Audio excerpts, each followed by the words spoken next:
بسم الله الرحمن الرحيم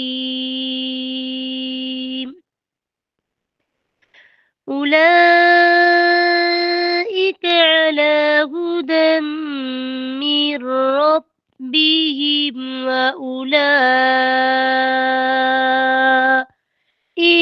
هم المفلحون إن الذين كفروا سواء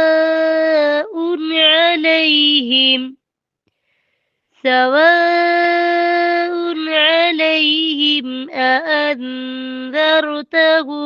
أم لم تنذرهم لا يؤمنون ختم الله على قلوبهم وعلى سمعهم وعلى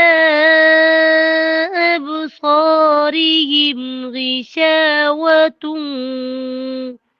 ولهم عذاب عظيم.